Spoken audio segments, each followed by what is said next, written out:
जय श्री श्याम, हारे के सहारे की जय हो, लख दातार की जय हो, श्याम प्यारे की जय हो।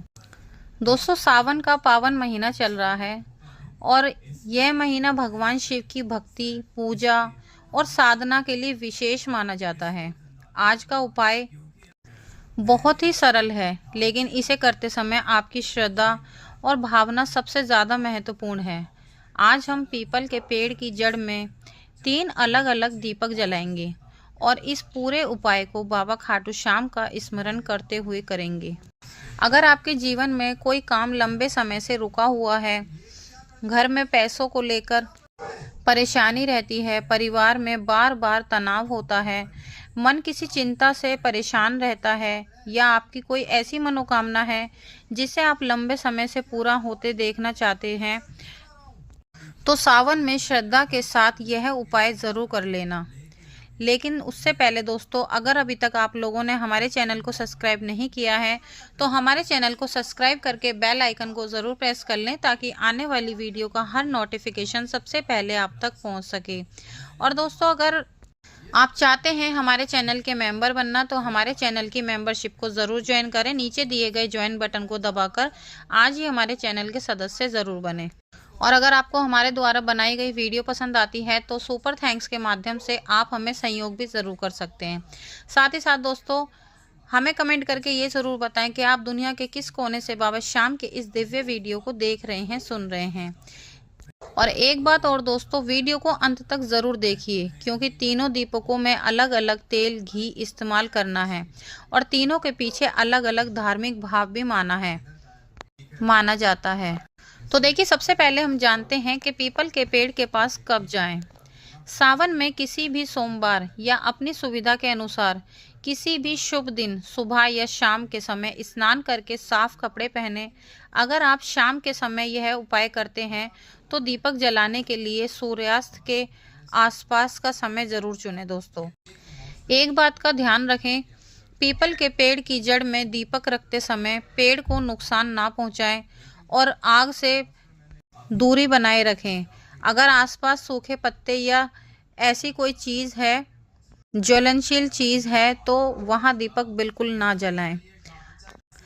अब अपने साथ 3 साफ मिट्टी के दीपक लेकर जाएं। मिट्टी के आपको दीपक लेने हैं, 3 दीपक लेने हैं। ध्यान रखना, दीपक टूटे फूटे ना हो, खंडित दीपक बिल्कुल भी मत लेना। साफ सुथरे सही दीपक लेना, उनको अच्छे से धो लेना। धोने के बाद पहले दीपक में आपको डालना है देसी घी। जी हाँ दोस्तों, ध्यान से सुनना। पहले दीपक में आपको डालना है देसी घी, दूसरे दीपक में आपको डालना है सरसों का तेल और तीसरे दीपक में आपको डालना है तिल का तेल। जी हाँ दोस्तों, एक बार फिर से बता देती हूँ। सबसे पहले वाले दीपक में आपको डालना है देसी घी, दूसरे दीपक में आपको डालना है सरसों का तेल, तीसरे दीपक में आपको डालना है तिल का तेल। सबसे पहला घी का दीपक, सबसे पहले पीपल की जड़ के पास घी का दीपक जलाइए। दोस्तों, घी का दीपक धार्मिक परंपरा में शुभता, पवित्रता और प्रकाश का प्रतीक माना जाता है।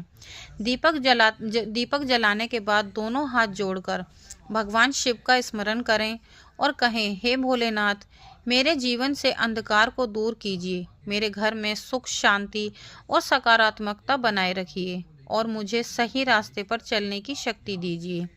इसके बाद खाटू श्याम बाबा का नाम लीजिए और बाबा से कहिए, हे बाबा श्याम, आप मेरे हारे के सहारे हैं। मेरे जीवन में जहाँ भी उम्मीद खत्म हो रही है, वहाँ मेरा सहारा बनिए।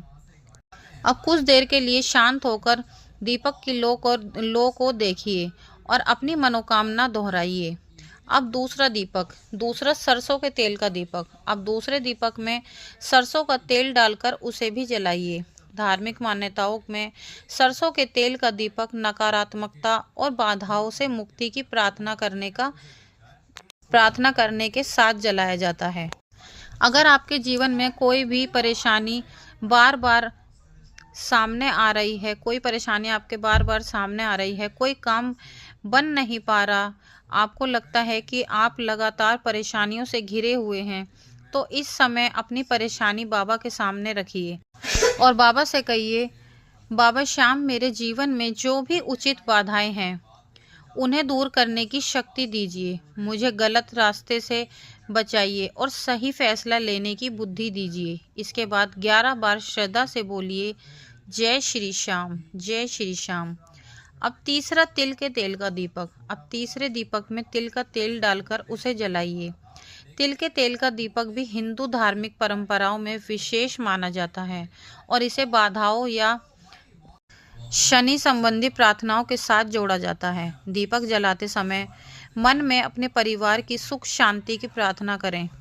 अगर आपके परिवार में किसी सदस्य को लगातार परेशानी चल रही है तो उसके लिए बाबा से प्रार्थना करिए और कहिए, हे बाबा श्याम, मेरे परिवार पर अपनी कृपा बनाए रखिए। घर में सभी सदस्यों को सुख शांति, स्वास्थ्य और सही मार्ग दीजिए।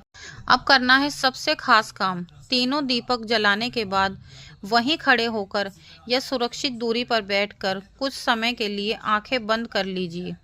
पहले भगवान शिव का ध्यान कीजिए और 11 बार ओम नमः शिवाय, ओम नमः शिवाय का जाप कीजिए। फिर बाबा श्याम का ध्यान कीजिए और 11 बार ओम श्री श्याम देवाय नमः का जाप कीजिए। अब अपनी सबसे बड़ी मनोकामना बाबा श्याम को मन ही मन बताइए, लेकिन अपनी मनोकामना मांगते समय एक बात जरूर कहिए, हे बाबा श्याम, अगर मेरी यह इच्छा मेरे और मेरे परिवार के लिए उचित है तो इसे पूरा करने का मार्ग दिखाइए।